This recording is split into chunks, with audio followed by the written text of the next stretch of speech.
Mi nombre es Luis Mesones Medina y voy a presentarles unas reflexiones con relación al panorama de la educación universitaria venezolana en el segundo año de la pandemia global por la enfermedad de COVID-19. Vamos a desarrollar estas reflexiones en tres grandes dimensiones.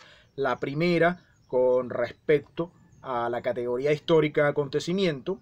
En segundo lugar, vamos a hacer un análisis detallado en tres dimensiones. Primero, la coyuntura venezolana actual. Segundo, contexto internacional. Tercero, aspectos sustantivos de la educación universitaria venezolana, para finalizar con un cuerpo de recomendaciones prácticas para la actuación tanto de los profesores como del cuerpo de estudiantes en función del aprovechamiento del proceso de formación universitaria y optimización aún dentro del contexto de pandemia global.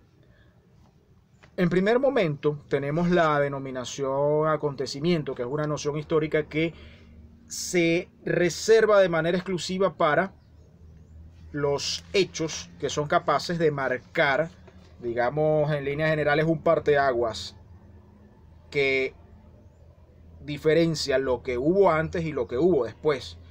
En estas condiciones tenemos en cuenta que la pandemia por COVID-19 es un acontecimiento en el sentido de haber transformado la forma en cómo actúa el ser humano, el sujeto, de acuerdo a distintos aspectos de su realidad. Cambio que radica, para comenzar, en la forma de interactuar entre los sujetos como medida de contención de los contagios implicó el uso de barreras para la interacción entre las personas. Los sujetos salen de su casa, las personas salen de su casa tapando las vías respiratorias con el fin de protegerse a sí mismos y de proteger a los demás de un posible contagio. Esto en la sociedad occidental no era frecuente, no ocurría, no se realizaba, estaba reservado a espacios de atención clínica. Vamos entonces ahora con relación, y lo más importante de la noción de acontecimiento es que, digamos, tomemos como caso la revolución liberal burguesa de Francia en el siglo XVIII, llamada la Revolución Francesa. Esta tuvo consecuencias a posterior. Y precisamente en nuestro caso, con la enfermedad de COVID-19, la manera de actuar será diferente a partir del mes de diciembre de 2019, que viene ocurriendo toda esta ola de contagios. Incluso en este momento se considera un estudio minucioso de los tipos de distintos tipos de enfermedades padecidas por animales que tienen la capacidad de ser adquiridas por los seres humanos. Esto es lo que comúnmente se conoce en el área epidemiológica como zoonosis. Enfermedades animales que pueden ser padecidas por los humanos. En el segundo lugar de estas reflexiones vamos a avanzar hacia la comprensión del panorama de la educación universitaria en función de las tres grandes dimensiones que mencionamos. La primera, la coyuntura venezolana actual. La segunda, el contexto internacional. Y la tercera, aspectos sustantivos de la educación universitaria venezolana. Comenzamos con lo contextual en función de la coyuntura actual de Venezuela. Venezuela, como nación soberana en medio de un escenario global adverso. ¿Adverso en qué sentido? Vamos a tomarlo en tres dimensiones también. Por un lado la pandemia, por el otro la complejidad social cotidiana, y avanzamos con los procesos electorales que en el año 2020 condujeron a la conformación de una Asamblea Nacional que actúa en la República Bolivariana de Venezuela desde el año 2020 hasta el año 2025. Y en este año 2021 se plantea la elección de los gobiernos locales y regionales.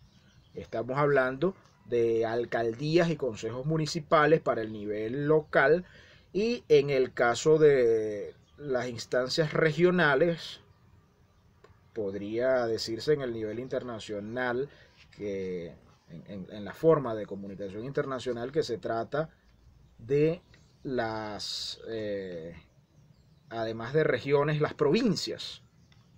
En Venezuela, estos asumen la denominación de Estado, con sus gobernaciones y consejos legislativos.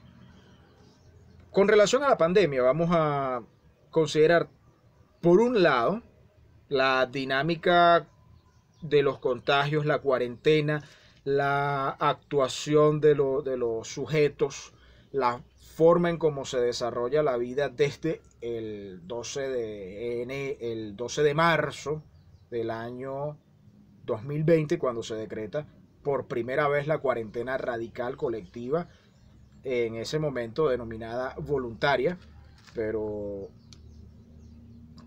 que contó desde el principio con el resguardo de los cuerpos de seguridad para que se mantuviera y se realizara de manera acorde a la intención de prevención y disminución de los contagios. En este momento, Venezuela presenta a diario cifras de alrededor de 1.000 personas contagiadas. Sin embargo, sigue Venezuela siendo uno de los países con menor cantidad de contagios, tanto de la región como del mundo.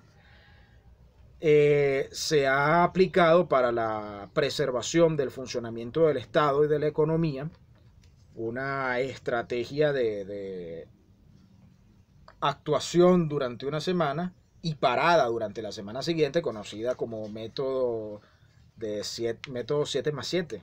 Este método 7+7 caracterizado por, como hemos mencionado, una semana de trabajo continuo y una semana de parada. Este trabajo continuo se realiza en algunas dimensiones del quehacer. No, los educadores trabajamos desde casa o desde la no presencialidad. Sin embargo, sedes ministeriales, el comercio y otras dimensiones sí deben realizar actividades presenciales. Entonces, se plantea con cercanía probable retomar las actividades educativas, las clases. Sin embargo, Venezuela, como un Estado víctima de las medidas coercitivas unilaterales impuestas por los Estados Unidos y la Unión Europea, se ha visto afectada en la adquisición y por consiguiente en la aplicación de los fármacos destinados a la inmunización de las personas. Hay un plan de vacunación en Venezuela, pero este plan de vacunación se lleva con la rapidez posible dentro de la dificultad para adquirir las vacunas, para adquirir los fármacos destinados a la inmunización.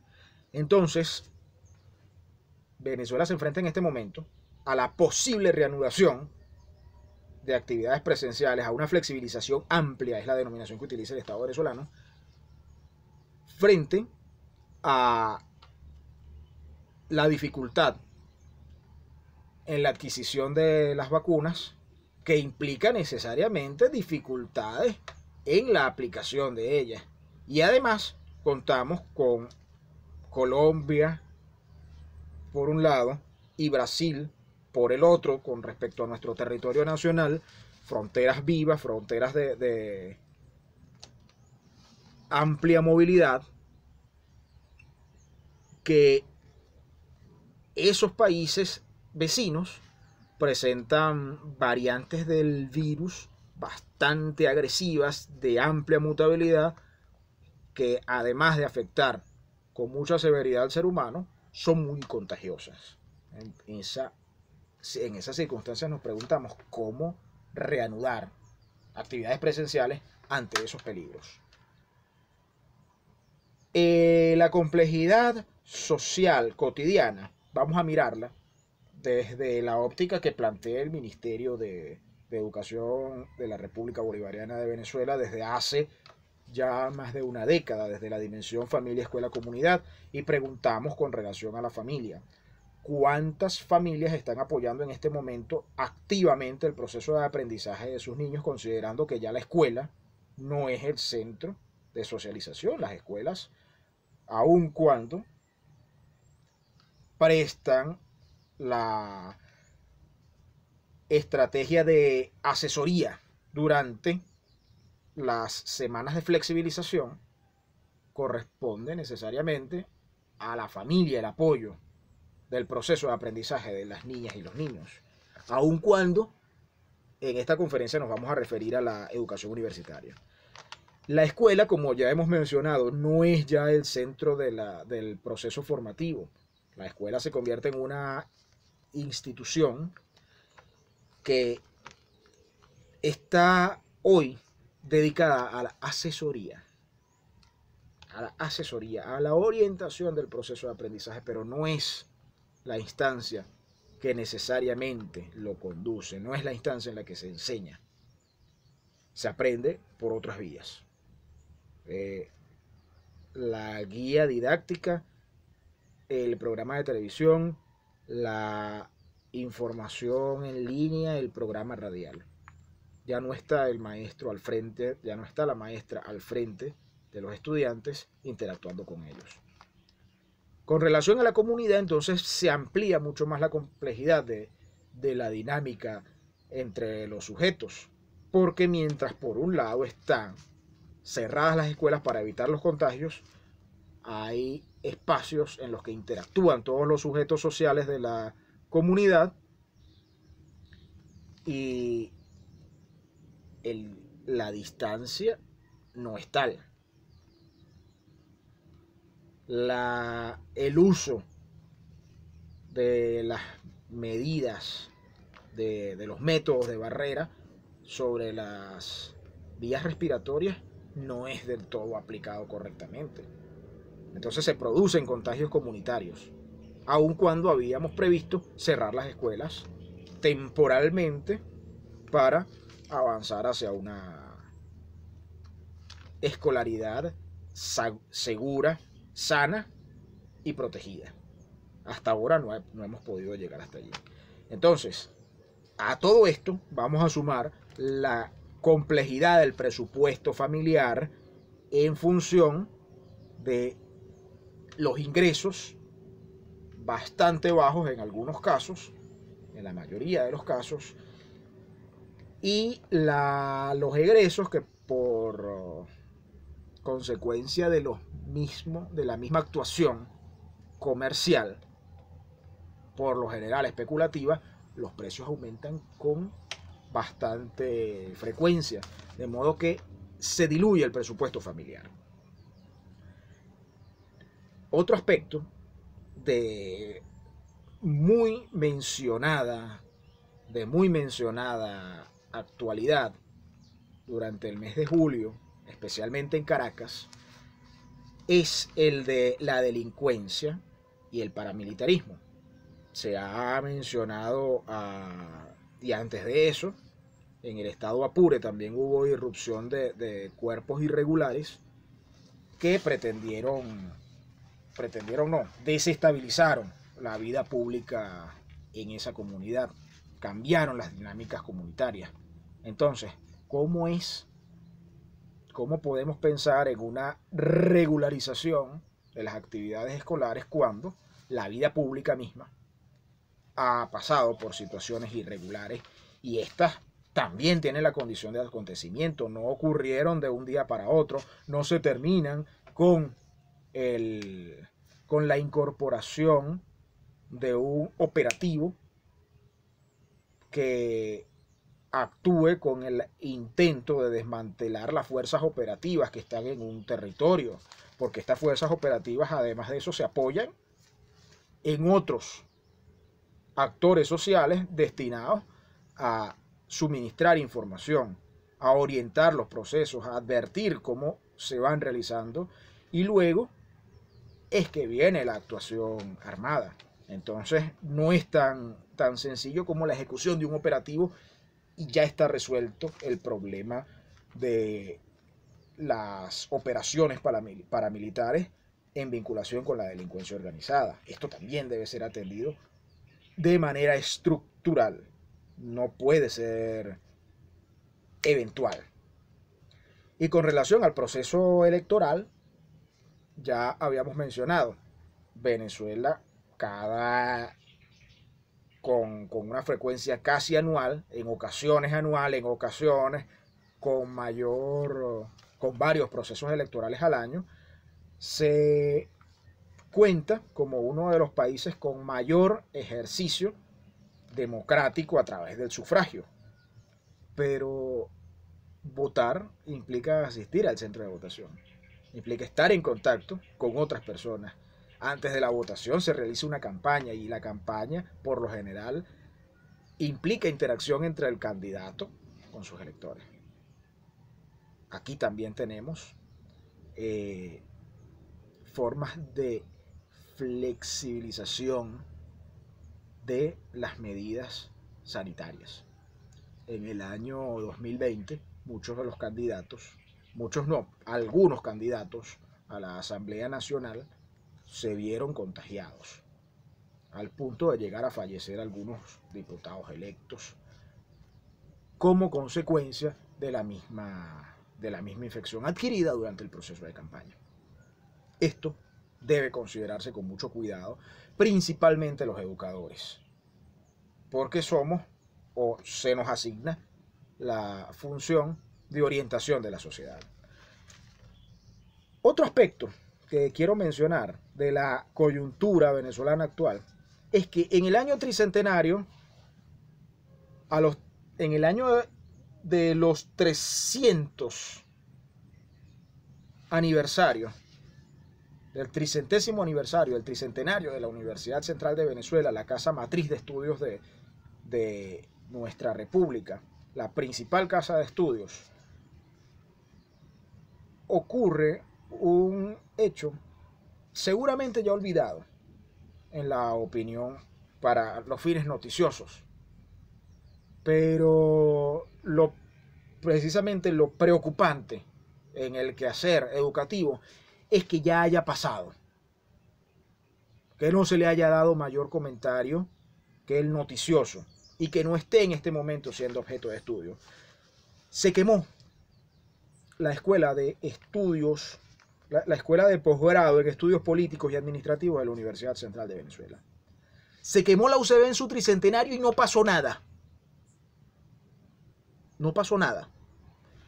Efectivamente, mientras que estaba ocurriendo el incendio, asistió el ministro del Poder Popular para la Educación Universitaria, el abogado César Trompis, intentó realizar acciones y la autonomía universitaria ejercida en ese momento por los estudiantes le exigió retirarse, no ejecutar acciones en ese momento. Fue mal visto como una irrupción frente a la autonomía. Y pregunto yo en este momento, ¿para qué sirve la autonomía universitaria si no es precisamente para administrar el espacio, para garantizar su funcionamiento? Y ello implica, además de darse un gobierno y darse sus propias normas, ejercer ese poder. Tristemente, no ocurrió así. La Universidad Central de Venezuela, en ese espacio, fue afectada no tanto por el evento trágico, sino por la incapacidad de las autoridades de esa universidad para actuar en mitigar los riesgos, en mitigar los daños. La actuación oportuna. Se comentó en ese momento que los bomberos universitarios no contaban con el equipamiento para ello. ¿A quién corresponde? ¿Quién gobierna la Universidad Central de Venezuela sino su consejo universitario? ¿Por qué no había los medios? Corresponde a las autoridades de esa universidad, a su gobierno, responderle a su comunidad. Sin embargo, como miembros de la comunidad universitaria nacional, nos hacemos esa pregunta. ¿Qué pasó con la Universidad Central de Venezuela? Seguramente parte de las respuestas ya las escribió hace muchos años el profesor Alfredo Maneiro, que sí fue profesor de la Universidad Central de Venezuela. Y se refería, y debemos los profesores universitarios y los estudiantes universitarios tener cuidado con estas palabras, llevarlas dentro de nuestro corazón y además de ello, actuar para mitigar esta realidad que vio durante durante la renovación universitaria, la vivió durante la renovación universitaria el profesor Alfredo Maneiro, pero está vigente en este momento, sin renovación alguna. Nuestra universidad, la Universidad Central de Venezuela, parece no satisfacer a nadie. Y esto no en el sentido positivo que pueda tener siempre la tensión entre un modelo ilusorio o posible y la realidad, sino en el triste sentido que tiene una realidad no cuestionada, ni impugnada, ni siquiera discutida, solo tolerada y lo peor, medrada. No hay pasión de cambio, aunque mucho ha cambiado.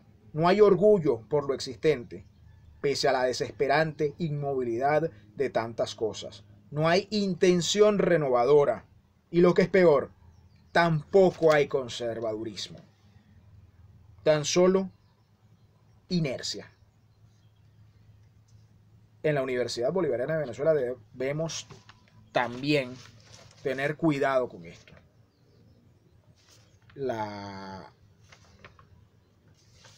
Hago uso de un refrán popular para advertir a los compañeros profesores de la Universidad Bolivariana de Venezuela.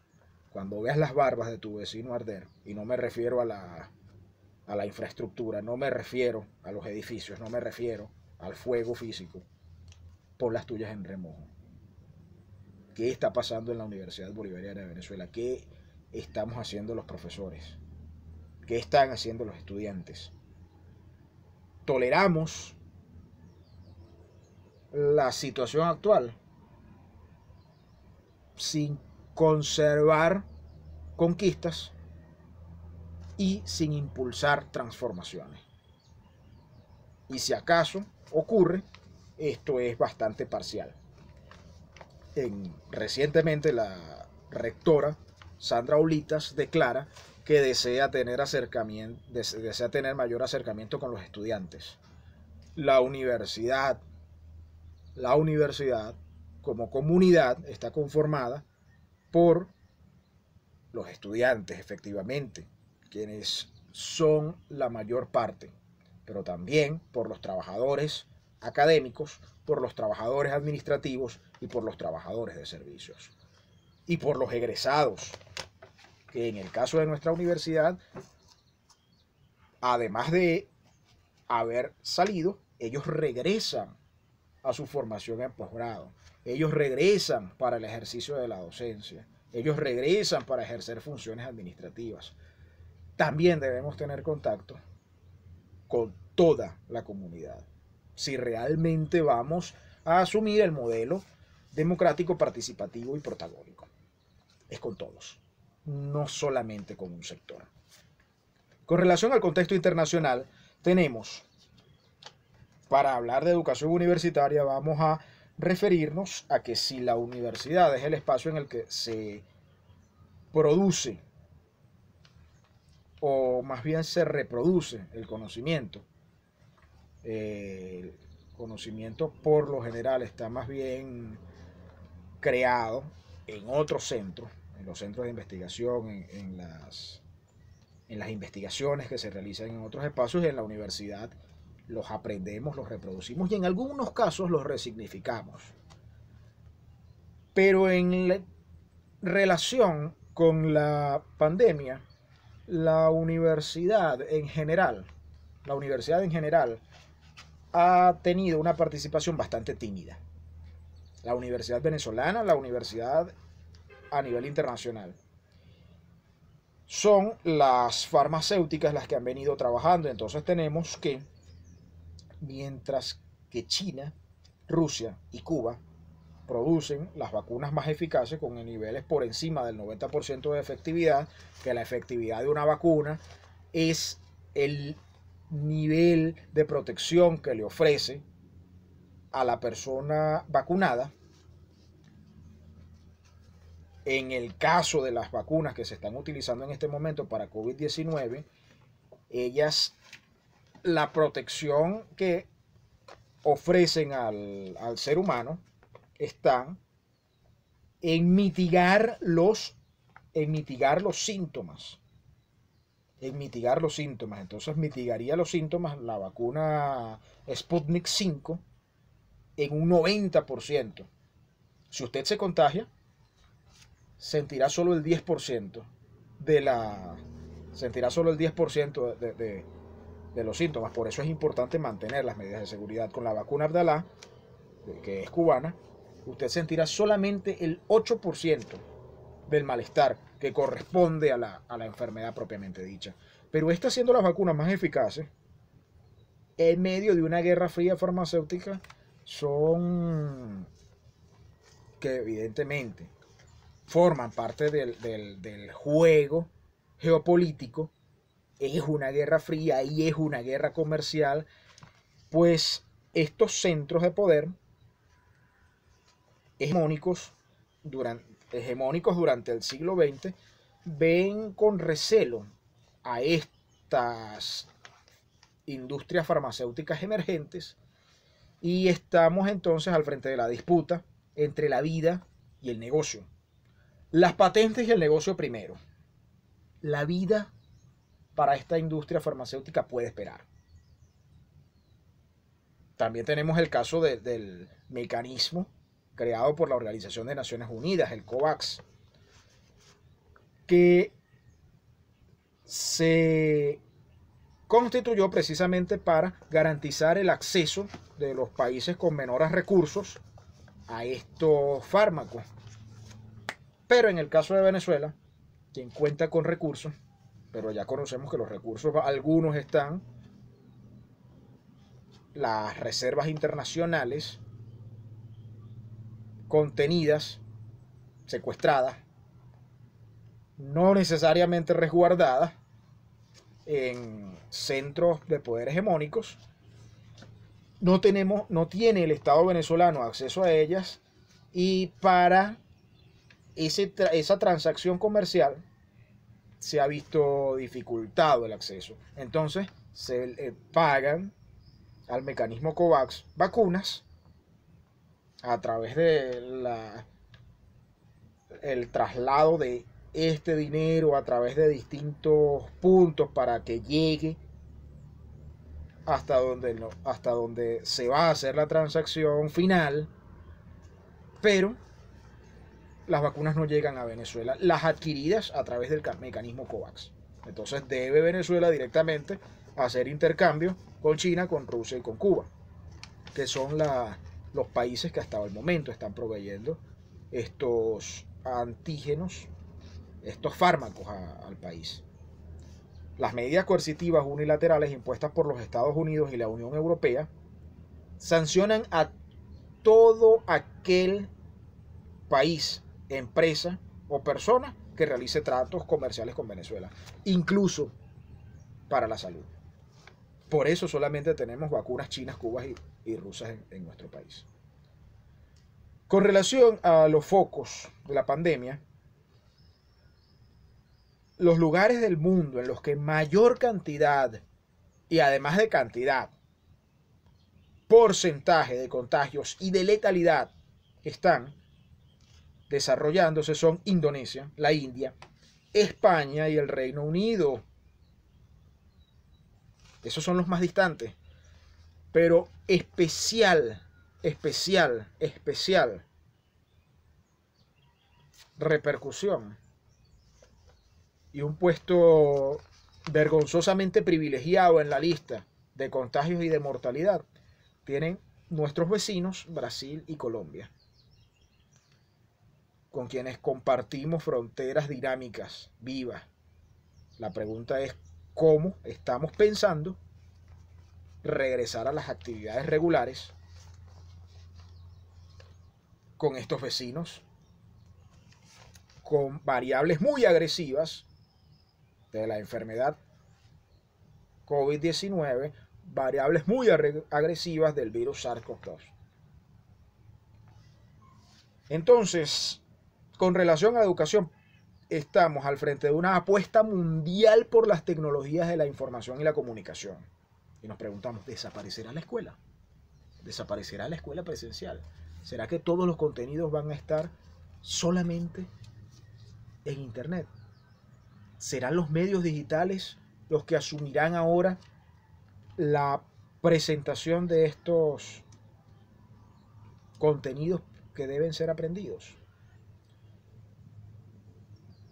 Y tenemos ejemplos, por ejemplo, ejemplos como Alemania, España, Francia, en donde se abren las escuelas y se toman las medidas más eficientes: permanecer con el barbijo, tapaboca o nasobuco, mantener cubierta las vías respiratorias, lavado frecuente de manos, desinfección, pruebas rápidas en la entrada del plantel, del centro educativo, y aún así se producen contagios. Aún así se producen contagios. De manera que las clases comienzan durante un tiempo, se cierran las clases, se suspenden, se reanudan. Por eso preguntamos, ¿estará desapareciendo la escuela? Sobre la educación mediada por las tecnologías de la información y la comunicación, la autora Brites desarrolló un estudio en el año 2020 sobre sus efectos en el Paraguay, o sus resultados en el Paraguay, y no son nada alentadores. Revisemos en nuestra experiencia el parecido venezolano. Primero, que se trabaja más que en la educación presencial. Es algo agotador. No hay un horario de trabajo. Se está durante todo el día trabajando, durante todo el día, incluso en las noches, incluso en las madrugadas. Se planifica, se corrige, se revisa, se graba, se asigna. Los docentes en ocasiones no saben utilizar la tecnología de la información y comunicación. No es igual la grabación de una clase en esta modalidad, el educador hablando a la cámara, que las estrategias propiamente de educación a distancia. Y en ocasiones algunos estudiantes se enfrentan a la terrible dificultad de simplemente presentar resultados los resultados de aprendizaje de contenidos que no se le han suministrado. No se le han suministrado los contenidos, pero debe presentarme un análisis de la obra, debe presentarme un análisis de este libro, que no se lo he suministrado. Usted debe buscarlo. Ya sabe cuál es el libro, léalo, por favor, búsquelo. ¿Y cómo se hace eso? No hay una mediación de los contenidos. Entonces se enfrenta el estudiante directamente a ello, y debe hacerlo bien, como el profesor espera. Pero el profesor no ha dicho cómo lo espera. Tenemos el colapso de las plataformas. En Venezuela se suman las dificultades con la electricidad y la conexión de internet. Celulares compartidos. Celulares, computadoras, el equipo de conexión. Incluso los espacios dentro del hogar. Cada familia una escuela. Pero en la familia, ¿cuántos adultos están en la disposición y en la capacidad de apoyar a los niños y a las niñas? Universidad en casa, pero quienes estudian, quienes cursan estudios universitarios en casa, ¿cuál es la capacidad y la posibilidad real de atender a esos estudios? Además, padres que no saben usar la plataforma. Este es un estudio que se realizó en el Paraguay con relación a la educación universitaria, no, con relación a la escuela básica y al liceo. Un informe de la Comunidad Económica para América Latina y el Caribe, CEPAL, también del año 2020, advertía que la interrupción de actividades tendría efectos en el aprendizaje, especialmente en las personas más vulnerables. Es a lo que nos referimos. Recomendaba, en el plano más general de la economía, el funcionamiento de la sociedad y muy especialmente en la salud y la educación, que los estados sostengan la oferta y la demanda. Hago un paréntesis. Mientras que durante mucho tiempo se ha estimulado una economía de libre mercado en donde el Estado cada vez disminuya las regulaciones, ahora se nos dice, no, en este momento que sea el Estado quien estimule, que sea el Estado quien incentive, que sea el Estado que se encarguen los gobiernos, que los gobiernos hagan. Ya luego vendrá una época en la que nuevamente las empresas estarán al frente de la economía. Entonces, la educación y la salud, que el Estado sostenga la oferta y la demanda durante el aislamiento y que luego estimule el acceso, o más bien, no es el acceso a los bienes y servicios, luego estimule el consumo. Luego estimule el consumo.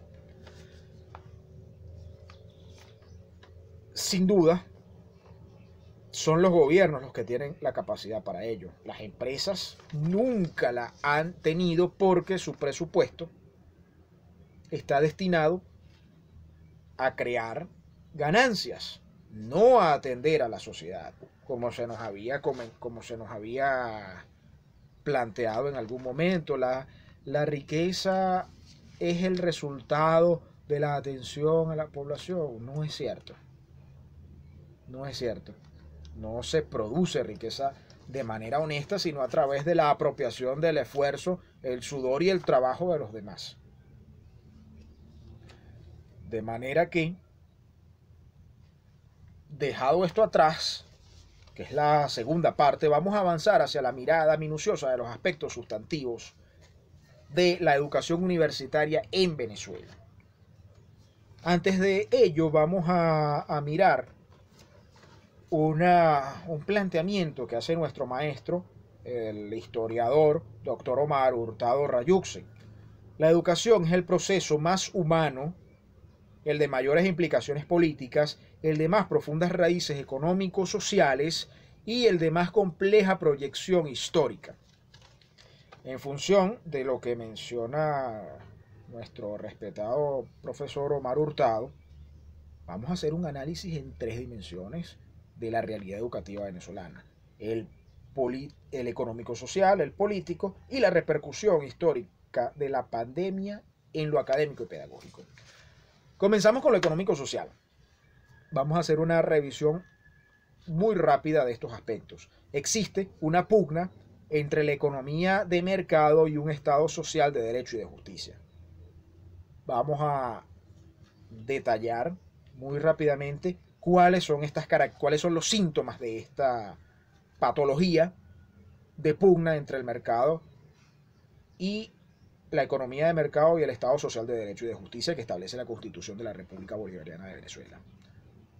Fede Cámaras, la Central Empresarial Nacional, solicita la flexibilización amplia de la cuarentena. La Sociedad Venezolana de Infectología, por otra parte, y el Colegio Venezolano de Enfermeras recomiendan que no se descuiden las medidas, que se mantengan las cuarentenas. Y estamos hablando en ambos casos de organizaciones que estamos hablando en estos 3 casos de organizaciones que sí, Fede Cámaras es adversa Fede Cámaras se manifiesta abiertamente adversa al gobierno venezolano. La Sociedad Venezolana de Infectología igualmente, el Colegio Venezolano de Enfermeras igualmente. Pero vemos con detalle cuando vamos que la parte comercial está muy interesada en lo comercial. Y el gremio sanitario está muy preocupado por la realidad sanitaria.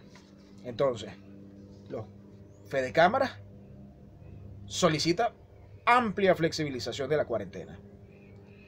La Sociedad Venezolana de Infectología y el Colegio Venezolano de Enfermeras y Enfermeros recomiendan no descuidar las medidas y mantener la cuarentena. El gobierno bolivariano evalúa el regreso a actividades presenciales con amplitud en todos los sectores. Pero el bloqueo, hemos llamado bloqueo, pero son las medidas coercitivas unilaterales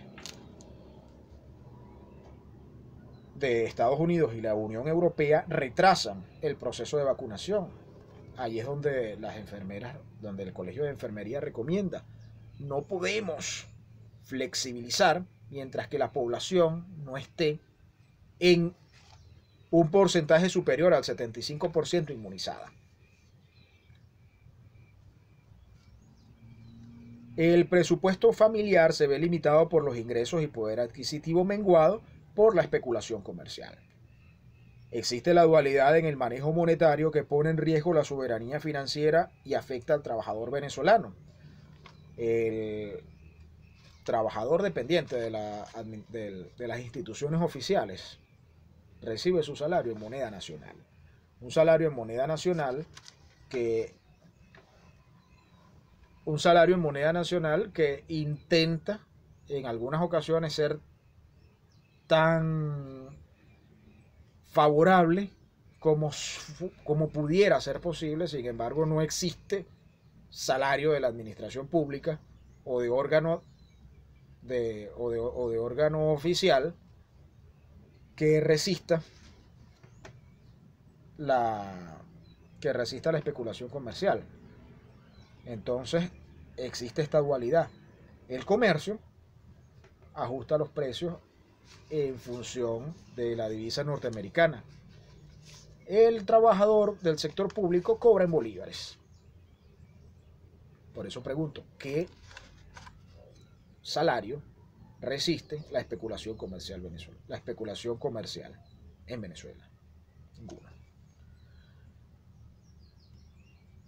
Con todo esto tenemos que la formación de profesionales se ve afectada por el distanciamiento, porque ¿cuáles eran las posibilidades que tenía un estudiante de bajos recursos? Asistir a la universidad, en la universidad además de presenciar la clase, copiar los apuntes, discutir con un compañero, conversar sobre los contenidos, intercambiar ideas, conversar o hacer consultas al profesor que estaba en la misma instancia, y esto hoy no es posible. De manera que queda limitado todo lo que pueda hacerse por la formación de profesionales. En lo político, que es la segunda dimensión, está afectada la regularidad del Estado o de la actuación del Estado por la cuarentena. Usted asiste a un registro, a una notaría, a un ministerio, a una oficina de gobierno, debe considerar, por una parte, si es semana de cuarentena radical o si es semana de flexibilización. Sin embargo, la cuarentena radical en algunas ocasiones exige la presencia de gran parte de algunos trabajadores, mientras que durante la semana de flexibilización puede estar la totalidad de la plantilla de la oficina de registro notarial en la urbanización La Rinconada de Caracas. Pero hoy no atendemos al público. Esta clase de situaciones y circunstancias refrenan el funcionamiento y la actuación del Estado, más por la disposición de los funcionarios que por decisión del Estado mismo. Sin embargo, se ve afectado el venezolano. También en lo político es notorio el enorme esfuerzo que por la atención social realiza el gobierno bolivariano frente a las trabas del bloqueo. Se intenta por todos los medios garantizar la atención sanitaria, la alimentación, la prestación de los servicios públicos en general, el plan de vacunación. Pero por mucho esfuerzo que se realice, mientras que las condiciones sean adversas, es difícil llegar a un nivel de máxima eficiencia como los venezolanos lo esperamos. Por otra parte, tenemos que el Estado prioriza, y cuando son pocos los recursos y muchas las necesidades, es absolutamente natural tomar prioridades, establecer prioridades. Entonces el Estado prioriza la atención de algunos sectores de la vida pública en el marco de lo urgente, en detrimento de lo estructural de otros sectores, como la formación, vivienda, carrera administrativa y seguridad social. Insisto, el Estado, con la mejor disposición, pero pocos recursos ante muchas necesidades, implica decantarse por lo urgente. Lo estructural ya será atendido en algún momento. Esperemos que haya posibilidades de atenderlo con prontitud. La tercera dimensión de los aspectos sustantivos de la educación universitaria tenemos la repercusión histórica de la pandemia en lo académico y pedagógico. Primero, la escuela era el espacio para la socialización, pero esta se ha limitado en los últimos 2 años. Ya les comentaba la esperanza del estudiante de escasos recursos de obtener no solamente la presentación de los contenidos para su aprendizaje, sino la internalización de ellos a partir de la interacción con sus pares y con los profesores. Esto ya no está ocurriendo. Cada estudiante queda limitado a aprender con recursos propios. Ya no hay posibilidad de complementar su proceso formativo mediante la solidaridad entre pares. El educador quedó divorciado de la realidad social de sus estudiantes. En una clase presencial, el profesor podía observar las características de sus estudiantes en el pasillo, podía hacerles un comentario de bienvenida, ofrecerles algún apoyo. Oye, veo que te costó aprender el material, entonces te presto este libro para que con él vayas fortaleciendo el repaso que necesitas para que fortalezcas ese contenido que quedó débil. Eso ya no es posible. No nos vemos en la universidad. No nos vemos en ese edificio al que le decíamos universidad. Como el educador quedó divorciado de la realidad de sus estudiantes y tan comprometido en su realidad cotidiana, evidentemente sus principales esfuerzos están destinados a atender su realidad, que ya es bastante difícil. Los estudiantes que estudien y que presenten lo que espero que traigan. La dinámica social de los estudiantes y educadores limita en el proceso formativo. Se simula interacción. Se simula la interacción. Yo convoco a los estudiantes, o el profesor universitario convoca a los estudiantes a la videoconferencia por Zoom, por Jitsi, por Google Meet, por la plataforma que sea. Vamos a interactuar en el grupo de WhatsApp. A las 2 de la tarde nos vemos, a las 2 de la tarde nos encontramos. Pero los estudiantes no participaron. O los estudiantes están mostrando su imagen en la videoconferencia, pero están ocupados de otra cosa. Están ocupados en otra cosa. Y el educador creyó haber interactuado con ellos. No necesariamente fue así. Entonces, se entregan asignaciones y se cumple con la formalidad. Pero entonces la preguntamos aquí. ¿Y qué se está haciendo por la formación de educadores? que en el caso del Programa Nacional de Formación de Educadores implicaba que quien estudia el pregrado en educación desde el primer semestre esté en contacto con la realidad educativa en las escuelas. Ya eso no existe. Y la formación de los investigadores en educación. Me corresponde dar clases en el doctorado en educación. Y precisamente en el doctorado en educación de la Universidad Bolivariana de Venezuela observé con mucha preocupación que nuestros estudiantes, más allá de todos sus intentos y su inteligencia y su capacidad, porque mire que hay que tener una enorme capacidad para en este momento dedicarse a cursar estudios doctorales. Yo los estudié en una época más tranquila. El estudiante de doctorado, ¿cómo se enfrenta a la lectura de un material cuando además de eso debe cumplir desde la misma casa en la que estudia con sus actividades laborales, con sus actividades familiares, con sus responsabilidades de padres, de padres, de hijos, de familiares, con la participación en las organizaciones sociales de base, con la interacción con los vecinos para resolver problemas de la cotidianidad? Es difícil, de manera que esto, como indica el informe de la CEPAL, puede afectarlos y seguramente los afecta. Entonces, en esta situación, en esta realidad de la formación de profesionales, que es una realidad limitada, es una realidad es un proceso divorciado de la realidad, marcado principalmente por la simulación.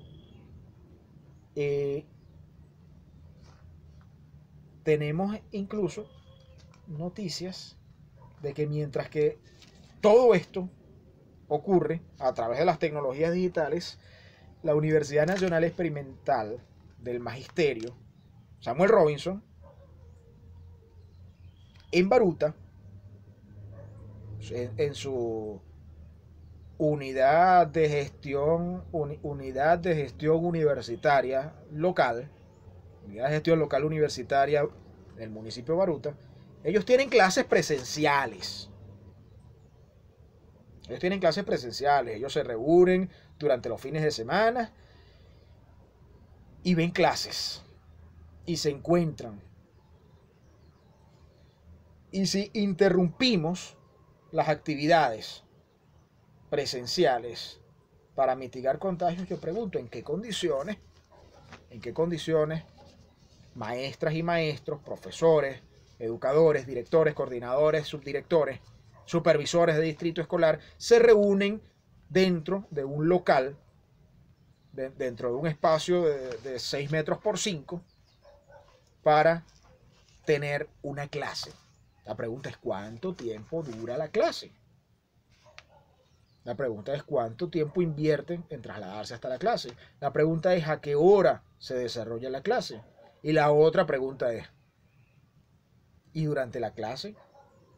¿O durante todo ese trayecto, desde la salida del hogar hasta el regreso, mantienen la protección de las vías respiratorias? ¿No se quitarán el tapabocas un momento para tomar agua? ¿No comerán? ¿Se saludarán con tanta distancia como para evitar contagios? Esta realidad, cuando lo conocí, cuando me enteré de esta realidad, me preocupó profundamente. Porque entonces los esfuerzos que hace el Estado y la sociedad en general para mitigar la posibilidad de ocurrencia de los contagios, estos sujetos, estas personas, la pasan por alto y se arriesgan. Entonces, puede que conociendo esta realidad, cualquiera otra instancia decida cualquier otra instancia, ya sea universitaria, educativa, académica.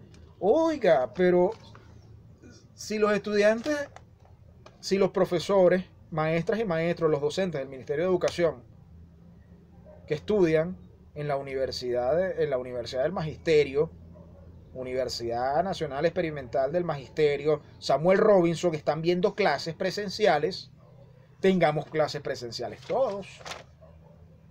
No hay posibilidad de contagio, ellos no se han contagiado. Es preocupante, pero en lo personal me preocupó. Sobremanera cuando se considera en ese Ministerio de Educación con competencia en el subsistema de educación básica que en octubre posiblemente se esté evaluando que en octubre se produzca una reincorporación a clases. Una reincorporación a clases con niños y niñas que hasta el momento no han sido vacunados y no pueden ser vacunados porque todas las vacunas contra COVID-19 están indicadas exclusivamente en personas mayores de 18 años. No existe una vacuna pediátrica. Y como no existe vacuna pediátrica para la prevención de COVID-19, abrir las clases, comenzar las clases, implica exponer a los niños al contagio.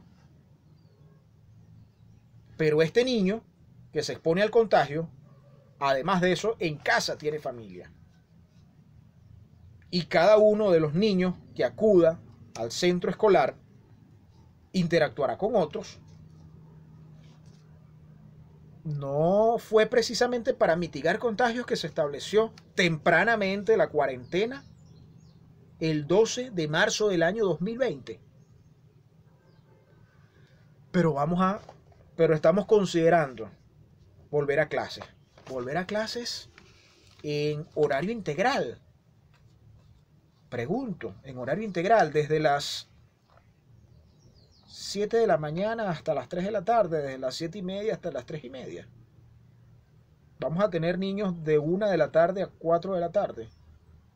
O de 7 de la mañana a las 12 del mediodía. Por eso preguntaba al comienzo, ¿desaparecerá la escuela? Las condiciones en las que antes se enseñaba, las condiciones en las que antes se producía el encuentro pedagógico, no pueden ser las mismas. No pueden ser las mismas. Debemos avanzar hacia una educación con características de interacción, pero no con la misma situación, circunstancia y realidad anterior. No es posible. Entonces, más allá de los cuestionamientos que intenté ser muy severo para despertar la preocupación en los colegas educadores, planteamos ahora un cuerpo de recomendaciones. ¿Qué hacer y con esto cerraríamos nuestra presentación? Primero, la educación universitaria cambió. No podemos regresar al como era antes.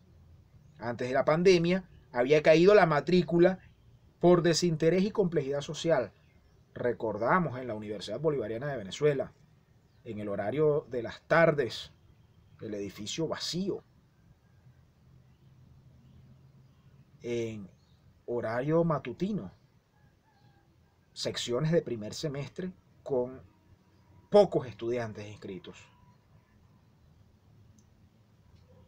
Ello era consecuencia de las medidas coercitivas unilaterales que afectaron transporte, alimentación, servicios, toda una serie de condicionantes de la vida social venezolana. Las medidas no se han detenido. La agresión imperial se mantiene y ahora es mucho más fuerte, solo que con universidad en casa no es tan perceptible.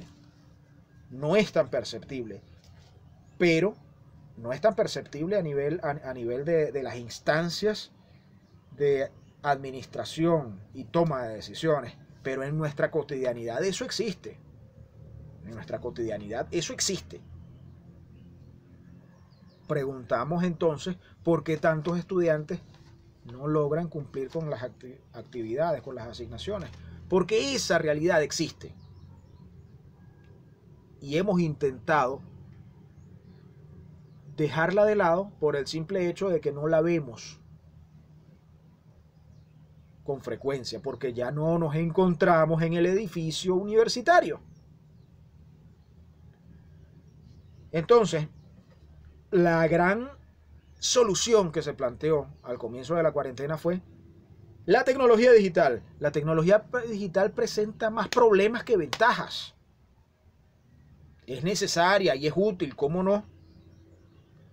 Pero no es la gran solución. No todos tienen acceso a la tecnología digital. Entonces, es necesario fortalecer la infraestructura universitaria bajo la lógica del funcionamiento bibliotecario, no en aulas. El trabajo universitario no podrá en lo inmediato realizarse en aulas. Necesitamos salas en las que esté disponible contenido como esta, como la grabación de las clases, en las que puedan ser salas de lectura, en las que esté disponible el material impreso y el estudiante pueda asistir, revisarlo y rápidamente tomar nota de lo que va a utilizar y retirarse. El profesor puede estar durante cierto tiempo, durante 1 hora, 2 horas en un día, y en ese momento atender a 5, 6, 15, 20 estudiantes, pero por grupos pequeños y no en una oficina, no en un aula, debe ser en los espacios abiertos. Debe ser en los espacios abiertos. De manera que en lugar de la clase, la tradicional clase, el encuentro frontal, donde el profesor habla y los estudiantes escuchan, en vez de clases presenciales, debemos avanzar hacia encuentros solidarios de apropiación social del conocimiento con centralidad en el diálogo y el análisis de la realidad social en vinculación con los saberes sustantivos de la carrera. ¿Cuántas veces en la clase los estudiantes nos preguntaron, ¿y eso para qué me va a servir? Usted da bases del conocimiento en el primer semestre de pregrado de la Universidad Bolivariana de Venezuela y le habla a los estudiantes de el conocimiento del enfoque científico empírico crítico, del fenomenológico y del social crítico. Y él le pregunta, ok, ¿y eso para qué me sirve? No, es que usted tiene que ser sociocrítico. La pregunta es, hoy con las vacunas, ¿cuántos sociocríticos estamos esperando la vacuna sociocrítica? Son empírico-analíticos. Y tenemos en la clase de bases del conocimiento que presentar al estudiante estas reflexiones. O sea, el conocimiento objetivo o la objetividad en la búsqueda del conocimiento tiene una utilidad. La consideración de lo sustantivo tiene una utilidad. De lo particular, eso tiene una utilidad. Y la valoración crítica tiene otra utilidad. Y tiene otra intención. Y tiene otra función. Pero no podemos comprenderlas de manera aislada. En el aire no. Tiene que ser un conocimiento situado. No solo territorializado. Debe ser situado en función del sujeto, su realidad y su futuro campo de desempeño. Entonces se requiere una articulación entre los profesores, pero yo enseño solamente física, no enseño química. Yo enseño química, no enseño matemáticas. Yo enseño historia, geografía que la enseña el profesor de geografía. Entonces se requiere articulación entre los profesores para potenciar el poder didáctico, que lo que yo enseñe se relacione con lo que enseñe el otro, para que en esa relación de lo que enseña uno y enseña el otro podamos fortalecer al estudiante, pero además disminuir la cantidad, el volumen de tareas. Hágame un análisis, hágame un ensayo, hágame un informe práctico de aplicación. Traiga la maqueta. Ajá, pero ¿qué? ¿Cuál es el propósito de la maqueta? Bueno, que aprenda a hacer maqueta. ¿Y cuál es el propósito del ensayo? Ay, vale, que argumente. Está bien que argumente, pero en función de una intención que seguramente tiene relación con lo que está enseñando el otro profesor. En este semestre, en el doctorado en educación, trabajamos de manera articulada, y no solamente articulada, sino conjunta. El doctor Rubén Reynoso, que desarrolló el curso de fundamentos ontológicos, epistemológicos y metodológicos de la investigación en educación, y trabajamos de manera articulada. Yo tenía el seminario de investigación 1 y todo contenido que se trabajó en fundamentos ontológicos, epistemológicos y metodológicos de la investigación en educación aplicó de manera directa a la formulación del proyecto de investigación que estábamos desarrollando en seminario, porque es la formación doctoral como un todo lo que corresponde para estos estudiantes. No puede ser que Rubén Reynoso asigne una tarea y Luis Mesones asigne otra. Pueden haber distintas actividades, que sí las hubo, pero el proyecto final es conjunto, es colectivo, es la misma actividad, es el mismo proyecto. Y con todo esto, además se requiere el fortalecimiento del educador y facilitar las condiciones del trabajo.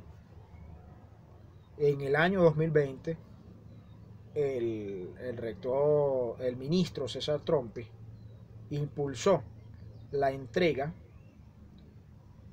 del dispositivo tecnológico, de un dispositivo tecnológico bastante sencillo, una tablet para los profesores para cada profesor universitario de las universidades venezolanas. Este dispositivo es muy útil, es importante, pero se convierte en algo muy útil y muy importante, necesario,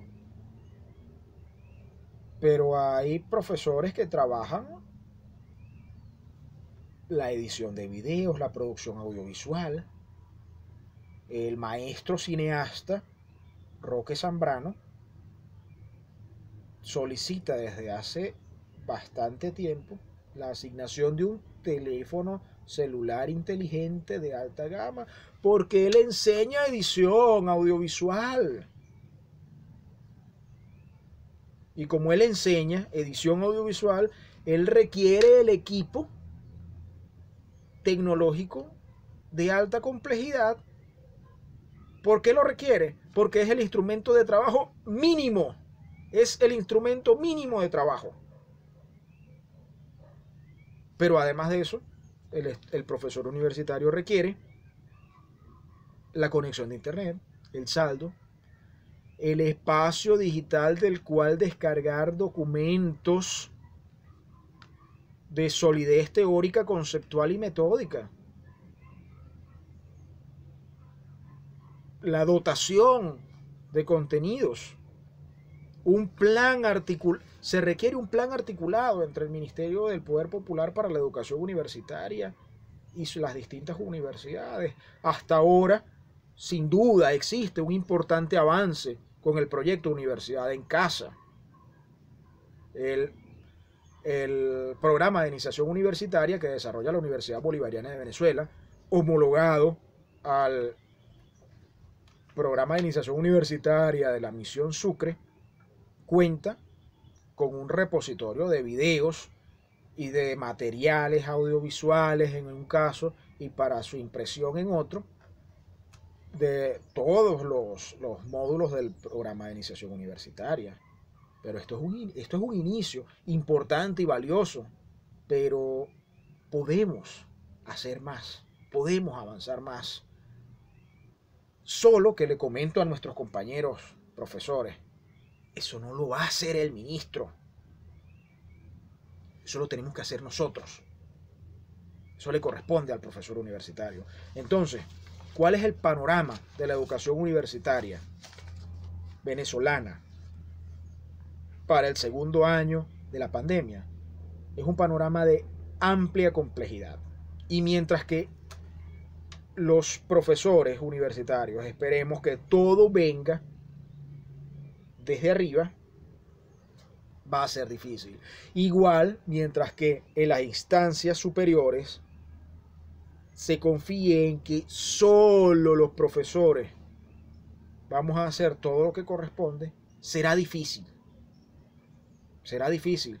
Debemos articularnos, trabajar de manera conjunta, pero eso debe ser en función de una articulación, como le comentaba en el caso del trabajo del profesor con el estudiante, solidaria, integrada, conjunta.